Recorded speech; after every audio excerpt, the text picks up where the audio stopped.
Hello everyone, welcome to CRS class.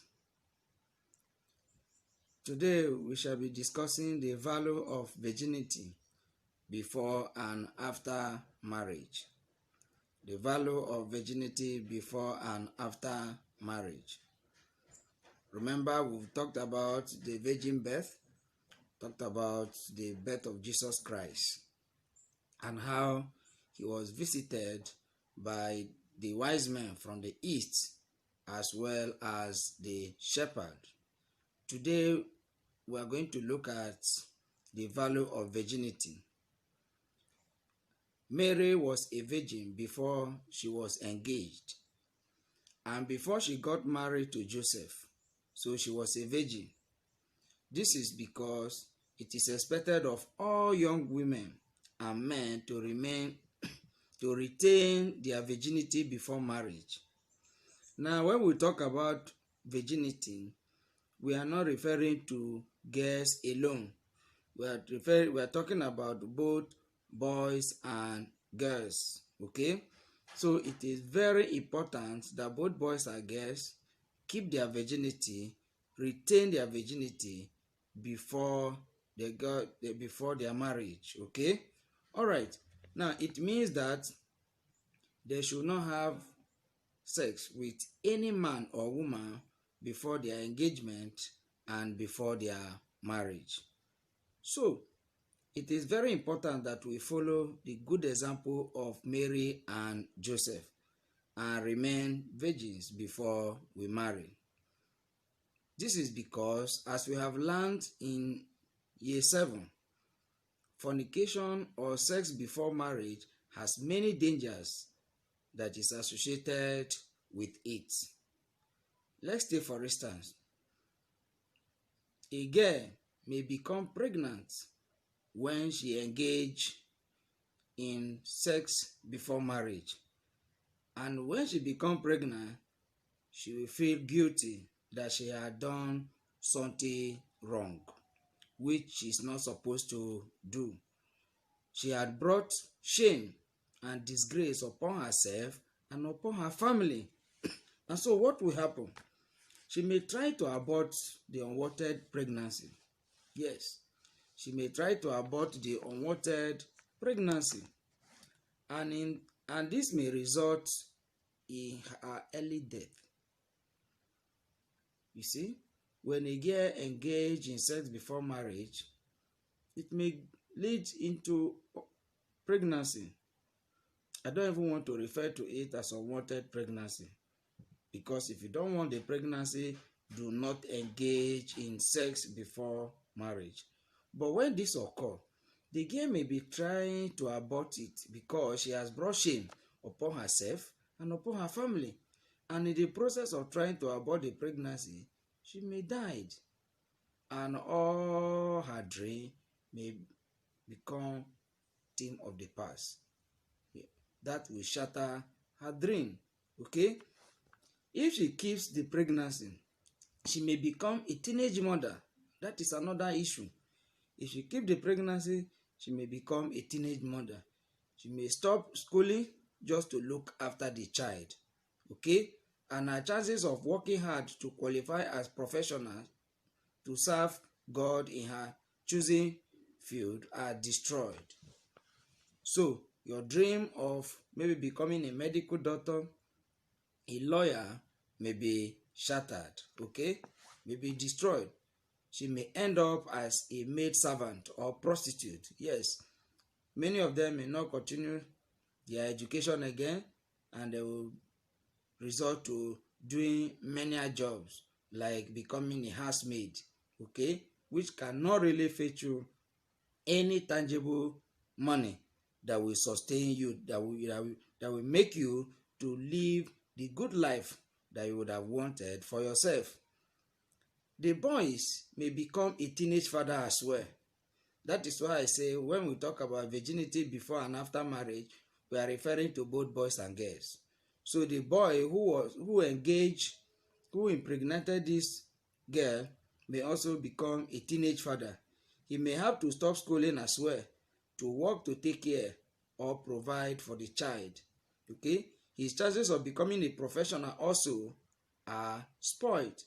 He may end up as an armed robber, militant, kidnapper, or drug pusher. Yes, why? Because you have destroyed your dream of becoming maybe the engineer that you would have wanted to be, or a medical doctor that you would have wanted to be. He may end up as an armed robber too. Okay? Now, so both boys and girls who engage in sex before marriage will be full of regret for the rest of their lives. And so, if you don't want to have such regret, let us emulate our the Virgin Mary. Okay? Mary and Joseph. Now, sex before marriage can also lead to contacting what is called sexually transmitted diseases, STDs. STDs, yes. Not only pregnancy, it may lead to STDs, sexually transmitted diseases. Example of such STDs are gonorrhea and syphilis. Okay? They are difficult to treat if not detected early. Gonorrhea and syphilis are very difficult. Okay? Now the one affected may not be able to bear a child in future.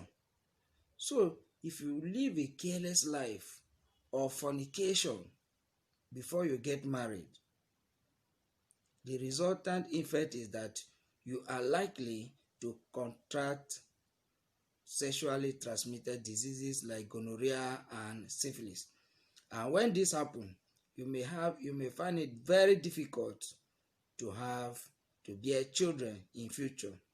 It is not only these two that are problems when it comes to premarital sex. Another disease associated with fornication is HIV and AIDS, which we all know, HIV and AIDS. So HIV and AIDS means acquired immune deficiency syndromes. So there is yet no cure. Yes, let's take note of that. There is yet no cure for AIDS. Okay? There's no cure for this disease called AIDS. And many young men and women who commit fornication have died of HIV and AIDS. Okay? They have destroyed their future because they did not listen to the advice of their parents at home, teachers at school, elders in the community, and the priest or pastor in the church, as the case may be. So it is better for us to say no to sex before marriage. After we have kept our virginity until marriage, we must also remain chaste after marriage. Yes. So we are also referring to married men and women. Now, after you have tried and you kept your virginity until you get married. Now, after marriage also, you must stick to your partner. You must stick to one partner. You must not jump from one man to another, because that one also will lead to another problem. Okay? We must be faithful to each other. The Christian young man should not be unfaithful to his wife by having sex with other women apart from his wife. Yes, you must not be unfaithful to your wife. We're talking about the Christian man. Now, the Christian young woman too should also not be unfaithful to her husband by having sex with other men who are not her husband. When we become unfaithful in this way, we have committed adultery. And the Bible says, "Thou shalt not commit adultery." So we must also keep ourselves, okay, as men, as married men, as married women. We must not engage in having sex outside our partner, okay. Therefore, when we commit adultery, it means that we have no respect for God, and we have no respect for God, who commanded us not to do so. Remember, one of the 10 commandments said, "You shall not commit adultery." you shall not commit adultery. And so this adultery we are talking about is for married people. When a married man decided to go outside and have an affair with another woman, he has committed adultery. When a married woman also go out to have an affair with another man, she has committed adultery. Adultery is also not good because it can lead to divorce. Yes. When that happens, the parents are separated. And once the parents are separated, the children will suffer because the love they should get from both parents is no more. Yes, because the two parents are no longer living together. They may become indisciplined and engage in all bad things that they are not supposed to do. Their future is threatened. Okay? Their future is threatened. Therefore, for the sake of the future of our children, we should obey God and keep away from adultery when we are married. Okay? When we stay together as husband and wife, we help to train our children to grow up to be well qualified and responsible and become a responsible Christian citizen in God's family. And so you can see how important virginity is before and after marriage. So we should try as much as possible as Christians, as children of God, that will keep our virginity. We should not allow anybody to deceive us into doing fornication. Okay? So we should keep ourselves pure so that God will bless us, so that God will be happy with us, so that we too can be proud of ourselves and our family will be proud of us. And when we eventually get married, we should also try to keep to our partners. We should not have any extra affair outside. Have a lovely day.